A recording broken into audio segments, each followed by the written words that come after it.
Ay ma'am, hingi lang po ng palace reaction. Former President Duterte's legal team is seeking to submit before the ICC yung report po ng Senate Committee on Foreign Relations on the former president's arrest. They say that the report will prove that the arrest was the result of a whole-of-government approach to bring down the Dutertes and result of political maneuvering designed to politically cripple his family. Reaction lang po. Yes, for the fees, he has allegedly been demanding from his client, former President Rodrigo Duterte.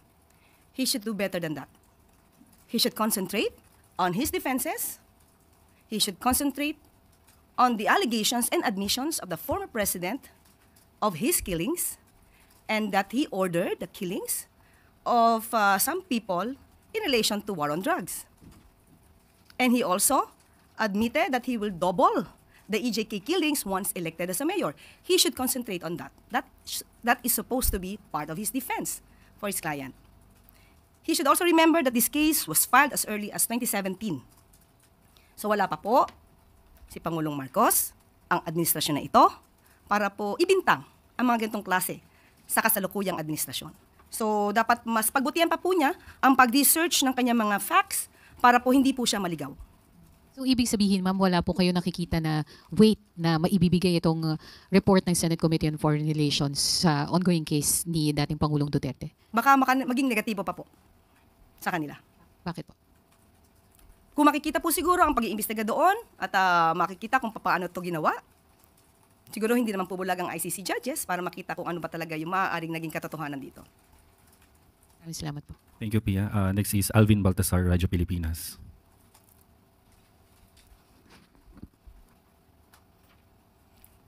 Yusek, good morning po. Yusek, kamusta na po yung preparations na ginagawa ng Pangulo para sa kanyang fourth zona? Opo, ang sabi po sa akin hanggang ngayon pa ay nagpe-prepare pa rin po at kailangan po na maging mas maganda ang pag-uulat sa taong bayan patungkol sa kanyang mga naging proyekto at mga achievements. So, Yusek, and accomplishments. Can you provide us at least parang sneak preview nung asahan natin sa July 28? Sa ngayon, wala pa po ako mabibigay na detalye. Baka po sa susunod na mga linggo, makapagbigay na po ako. One last lang on my part, Yusek. Reaction po na palas doon sa Designated Survivor Proposed Bill ni Senator Lacson? Siguro buuin po muna nila para po magkaroon ng tamang reaksyon ang Pangulo at ang administrasyon dahil kung wala pa pong nakalagay kung anumang provisions, mahirap pong sumang-ayon at humindi. Salamat po, Yusek. Thank you, Alvin. Ann Soberano, Bombo Radio. Yusek, good morning. Tanong ko lang po kung may napipisil na po ba o napupusuan si Pangulong Ferdinand Marcos Jr. na maging susunod na ombudsman kapalit ni Ombudsman Martires? At ano po ba yung mga requirements o quality na nais ng Pangulo para sa isang ombudsman? Yan po ay nasagutan natin noon pero sa kasalukuyan ay wala pa pong natatanggap na shortlist ang Pangulo. At katulad ng ating sinabi, dapat po isang matino, matapang, fair. Yun po ang mga pangunahin. Ilan lamang sa mga pangunahin na dapat na magiging isang katangian ng isang public servant. Hindi lang ng ombudsman, lahat ng public servant. Thank you, Ann. Maricel Halili, TV5. Magandang umaga po, Yusek. Ma'am, si Mrs. Zimmerman mentioned na butot balat na daw si former President Rodrigo Duterte. Do you think this is a cause of concern considering that the investigation about the alleged human rights violations still ongoing? Sa napanood po natin na pagsasalita ni Ma'am Elizabeth Zimmerman, sinabi niya na pumayat, yes, pero mukhang healthy, ayon sa kanya. At he's okay. Ang sabi pa nga daw ng dating Pangulo ay, you go home, I'm fine, I'm okay. So, at hindi na daw siya nag-take ng medicine, no? Parang maintenance. So, it's good for him, according to Ma'am Elizabeth Zimmerman. At yun din naman ang ibinalita ni VP Sara ng Vice Presidente kanina yata ang umaga.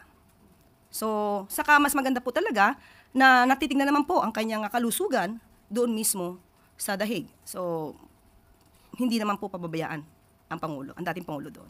So you don't see this as a cause of concern given the situation? Sa ngayon po, dahil mismo ang pamilya niya nagsabi na okay po ang Pangulo, ang kailangan na lang po siguro niya ay exercise. Thank you, ma'am. Thank you, Maricel. Next is Tristan Nodalo, News Watch Plus. Yusek, good morning po. Yusek, si Senator Mark Villar naglabas ng statement over the weekend in reaction to doon sa naging pahapyaw na resulta ng Lua probe. No? Ang sabi niya po ay he has no direct or indirect control or interest in Prime Water and took no part in its deals while at DPWH. So given this, could you explain po nung Friday, nung sinabi niyo po about posibleng tumaas yung mga naging deal ng Prime Water nung time ng 2019 at nung DPWH Secretary si Mark Villar. So paano po ito, anong reaction ng Palace doon sa statement ni Senator Villar? Ang pagkakadescribe lang naman natin ay mas dumami noong 2019 at nung ito ay na-attach nga sa DPWH, yung LUA. Okay? Ang LUA kasi ay attached agency dati ng DPWH at hindi tayo nagbibigay ng insinuation na dahil kay Secretary at the time, Mark Villar. Pinagkataon kasi siya yung namumuno sa DPWH. At sa aking pagkakabasa, wala siyang naging partisipasyon patungkol dito sa mga transaksyon. Mas maganda nga po sana kung siya nagkaroon ng mas malalimang pagpaparticipate dahil baka mas naiwasan pa yung problema ng Prime Water. Yun lang. On another topic lang po, si Senator Mig Zubiri, sabi niya po, tinawag niya yung impeachment efforts na witch hunt.